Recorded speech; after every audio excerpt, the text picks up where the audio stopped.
মানুষ জুতা হাতে নিয়ে তারপরে হাঁটতে পারে না। রাস্তাঘাটের অবস্থা খুবই খারাপ, বৃষ্টি আসলে পানি জমে। অটোরিকশার ফলে প্রায় দিনের পুরোটাতেই যানজট লেগেই থাকে। বর্তমান যে সমস্যাগুলো আমরা দেখতে পাচ্ছি, মশার উপদ্রব অনেক বেশি।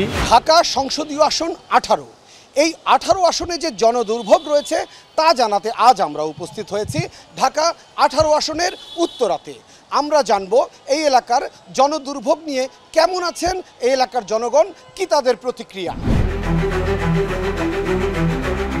ওয়ার্ডের রাস্তাঘাটগুলো খুবই অনুন্নত, সরু ও অপরিকল্পিত। এখানে সুপেয় পানির অভাব রয়েছে। কাঁচা বাজার, শিশুদের খেলার মাঠ, পাঠাগার, পার্ক ও শিশু পার্ক নেই। তাই নানা নাগরিক সমস্যায় জর্জরিত এই ওয়ার্ডের বাসিন্দারা। পরিকল্পিত ড্রেনেজের ব্যবস্থা না থাকায় সামান্য বৃষ্টিতেই অলিগলিতে জলাবদ্ধতা সৃষ্টি হয়। আপনি কি একটু আমাকে বলবেন আপনার এই এলাকার রাস্তাঘাটের অবস্থা কি রয়েছে? রাস্তাঘাটের অবস্থা খুবই খারাপ, বৃষ্টি আসলে পানি জমে। স্কুলের ছাত্রছাত্রীরা যাইতে পারে না, এই ড্রেনের ময়লা পানি, পুরা পানি খালের মতো স্রোত ছুটে, তখন মানুষ জুতা হাতে নিয়ে তারপরে হাঁটতে পারে না। ভিতরে অনেকগুলো রিস্কের গ্যারেজ আছে, অনেক বাসাবাড়ি আছে, তারা চলাফেরা করতে এমন অসুবিধা, মানে লুঙ্গি প্যান্ট জুতা হাতে নিয়ে তারপরে স্কুলে যাইতে হয়।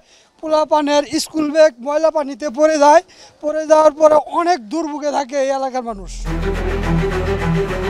স্থানীয়রা বলেছেন, দীর্ঘদিনের অবহেলিত জনপদের নাম 50 নম্বর ওয়ার্ড। বেশিরভাগ রোডে ড্রেন না থাকায় অল্প বৃষ্টিতে জলাবদ্ধতা সৃষ্টি হয়। বেহিসেবি অটোরিকশার ফলে প্রায় দিনের পুরোটাতেই যানজট লেগেই থাকে। আমাদের উত্তরাতে 11 নম্বর সেক্টরে বিভিন্ন এলাকা থেকে বহিরাগত কিছু লোক এসে, যেমন আমাদের লেকের পার এবং 12 নম্বর এবং 11 নম্বর রোডের পশ্চিম মাথায় এখানে মাদক বিক্রি টিক্রি করে এবং মাদক নিয়ে তারা এখানে নিয়ন্ত্রণ এবং কিশোর গ্যাং একটা উৎপাত আছে। সচেতন নাগরিক হিসাবে আমাদের প্রাণের দাবি যে এটা যেন জনপ্রশাসন নজর দেয়। আমি 1 নম্বর ওয়ার্ডের বাসিন্দা। আমার দোকান হয়েছে রাজলক্ষ্মীতে। ওই জায়গায় এতই জনদুর্ভোগ যা বলার বাহিরে। আগস্টের পরে এত হকার বাড়ছে যে ফুটপাথের দিয়ে মানুষ হাঁটতে পারে না, ওভারব্রিজ দিয়ে মানুষ চলতে পারে না, এবং মার্কেটের সামনে এত ব্যান বসছে যা বলার বাহিরে। এই বৈষম্য বিরুদ্ধ ছাত্রদের নাম দোহাই দিয়ে এত হকার বসছে যা পুলিশও কিছু করতে পারে না। এটা আমাদের অনেক জনদুর্ভোগ হয়ে গেছে। আমার এলাকায় বৃষ্টির পরে যেই জলাবদ্ধতা পানি জমে, এতে মানুষের খুব জনদুর্ভোগ হয় এবং আপনার অটোরিকশা রিক্সাগুলো রাস্তাঘাটে প্যাসেঞ্জার সহ মানে যাত্রী সহ উল্টে যায়, এতে মানুষ হতাহত হয় এবং মানুষের দুর্ভোগ খুব বাড়ে এবং মশার খুব যন্ত্রণা। এটা দেখার কোনো প্রতিনিধি নেই আমার এলাকায়।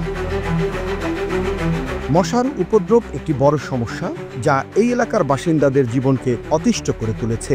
মশা নিয়ে কার্যকর পদক্ষেপ না নেওয়ায় রোগের প্রাদুর্ভাবের আশঙ্কাও বেড়েছে। 33 নং ওয়ার্ড, আমি বাসিন্দা। এখানে সমস্যা শেষ নেই। রাস্তাঘাটের ব্যাপক সমস্যা রয়েছে, এখানে জলাবদ্ধতা রয়েছে, ড্রেনেজের সমস্যা রয়েছে, সুয়ারের লাইনের সমস্যা রয়েছে।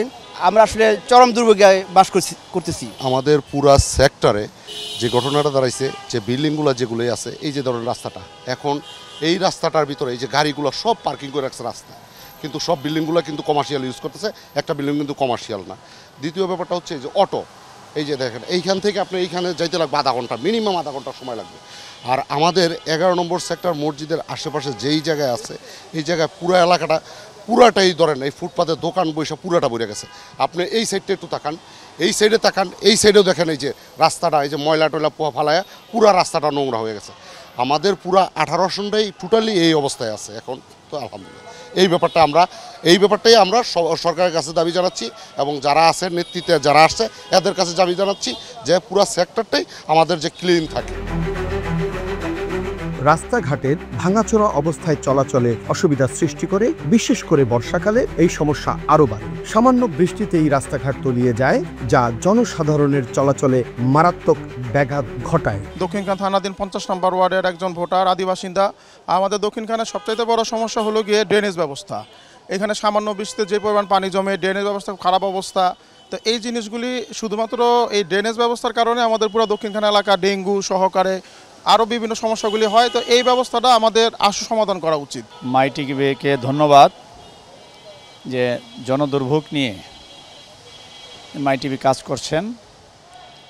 বিশেষ করে ঢাকা 18 আসনের বিভিন্ন এলাকায় বর্তমান যে সমস্যাগুলো আমরা দেখতে পাচ্ছি, মশার উপদ্রব অনেক বেশি এবং এই যে বৃষ্টি হলেই বিভিন্ন এলাকা পানিতে তলিয়ে যাচ্ছে। আরেকটি সমস্যা হলো আমাদের বড় সমস্যা ব্যাটারি চালিত অটো, হাজার হাজার অটো এই সারা আসনে বিভিন্ন এলাকায় দাবিয়ে বেড়াচ্ছেন এবং অহরহ অ্যাক্সিডেন্ট এবং দুর্ঘটনাগুলো ঘটছে, মানুষ আহত হচ্ছে।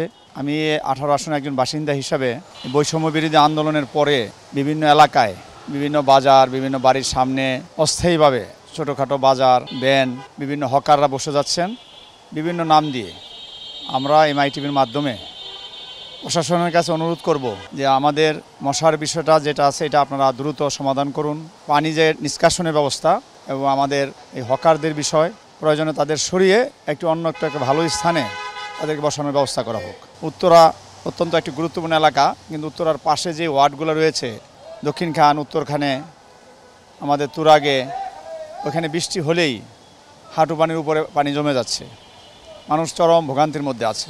MITVর মাধ্যমে আমি সরকারের প্রতি, বর্তমান অস্থায়ী সরকারের প্রতি অনুরোধ করব দ্রুত এই ব্যবস্থাগুলো নেওয়ার জন্য। প্রিয় দর্শক, ঢাকা 18 আসনের সমস্যাগুলো তুলে ধরে এবারের মতো বিদায় নিচ্ছি আমি ইমরান চৌধুরী। পরবর্তীতে দেখা হবে নতুন কোনো স্থানের নতুন কোনো সমস্যা নিয়ে। ততক্ষণ ভালো থাকুন, সুস্থ থাকুন, MITVর পর্দায় চোখ রাখুন।